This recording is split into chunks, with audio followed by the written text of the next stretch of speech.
हरे कृष्णा, राधे राधे दोस्तों। आप सभी को कार्तिक मास की हार्दिक शुभकामनाएं। तो आज की वीडियो में आप लोग सुनेंगे कार्तिक मास महात्म्य का 31वां अध्याय। कार्तिक मास महात्म्य का यह 31वां अध्याय बतलाया भगवान ने प्रभु स्मरण का सरल उपाय।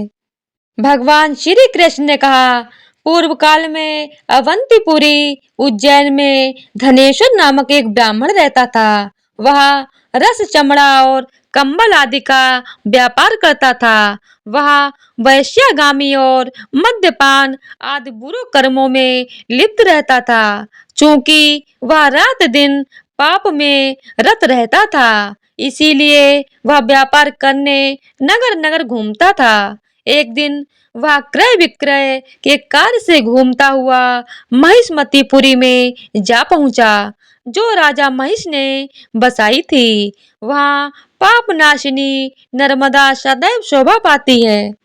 उस नदी के किनारे कार्तिक का व्रत करने वाले बहुत से मनुष्य अनेक गांवों से स्नान करने के लिए आए हुए थे।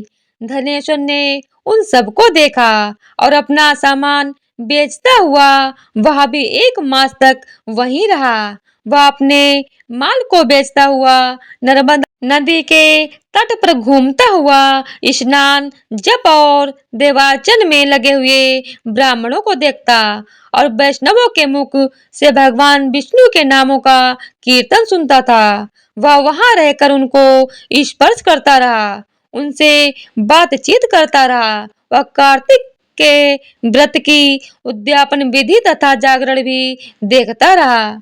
उसने पूर्णिमा के व्रत को भी देखा कि व्रती ब्राह्मणों तथा गौओं को भोजन करा रहे हैं, उनको दक्षिणा आदि भी दे रहे हैं। उसने नित्य प्रति भगवान शंकर की प्रसन्नता के लिए होती दीपमाला भी देखी।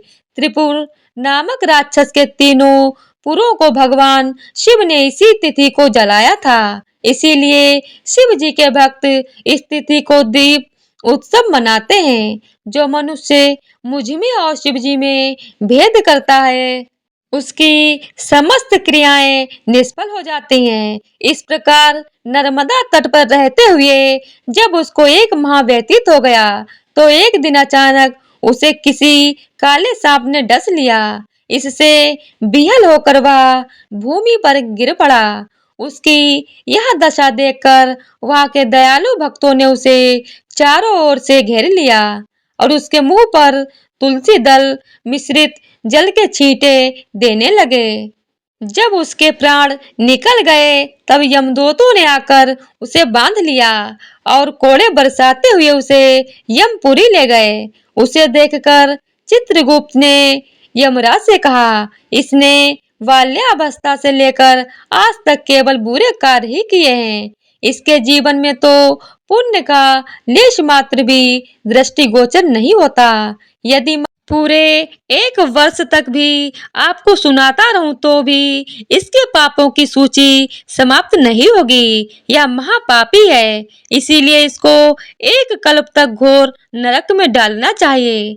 चित्रगुप्त की बात सुनकर यमराज ने कुपित होकर काल नेमी के समान अपना भयंकर रूप दिखाते हुए अपने अनुचरों को आज्ञा देते हुए कहा, हे प्रेत सेनापतियों, इस दुष्ट को मुगदरों से मारते हुए कुंभी पाक नरक में डाल दो। सेनापतियों ने मुगदरों से उसका सर फोड़ते हुए कुंभी पाक नरक में ले जाकर खौलते हुए तेल के कढ़ाई में डाल दिया। प्रेत सेनापतियों ने उसे जैसे ही तेल के कढ़ाई में डाला, वैसे ही वहां का कुंड शीतल हो गया। ठीक उसी प्रकार जिस प्रकार पूर्व काल में प्रहलाद जी को डालने से दैत्यों की जलाई हुई आग ठंडी हो गई थी। यह विचित्र घटना देखकर प्रेत सेनापति यमराज के पास गए और उनको सारा वृत्तांत कह सुनाया। सारी बात सुनकर यमराज भी आश्चर्यचकित हो गए और इस विषय में पूछताछ करने लगे। उसी समय नारद जी वहां आए और यमराज से कहने लगे, सूर्य नंदन, यह ब्राह्मण नरकों का उपयोग करने योग्य नहीं है। जो मनुष्य पुण्य कर्म करने वाले लोगों का दर्शन, स्पर्श और उनके साथ वार्तालाप करता है, वह उनके पुण्य का 6वां अंश प्राप्त कर लेता है। यह धनेश्वर तो 1 मास तक श्री हरि के कार्तिक व्रत का अनुष्ठान करने वाले असंख्य मनुष्यों के संपर्क में रहा है। अतः यह उन सबके पुण्याश का भागी हुआ है। इसको अनिच्छा से पुण्य प्राप्त हुआ है, इसीलिए यह यक्ष की योनि में रहे और पाप भोग के रूप में सब नरक का दर्शन मात्र करके ही यम यातना से मुक्त हो जाए। भगवान श्री कृष्ण ने कहा, सत्यभामा नारद जी के इस प्रकार कहकर चले जाने के पश्चात धनेश्वर को पुण्य आत्मा समझते हुए यमराज ने दूतों को उसे नरक दिखाने की आज्ञा दी। तो इसी तरह से कार्तिक मास महात्म्य का 31वां अध्याय पूरा हुआ। बोलिए विष्णु भगवान की जय हो। ओम नमो भगवते वासुदेवाय नमः। जय श्री हरि। तो आज की वीडियो अगर आप लोगों को पसंद आई हो तो वीडियो को लाइक शेयर और चैनल को सब्सक्राइब कर दीजिएगा। धन्यवाद।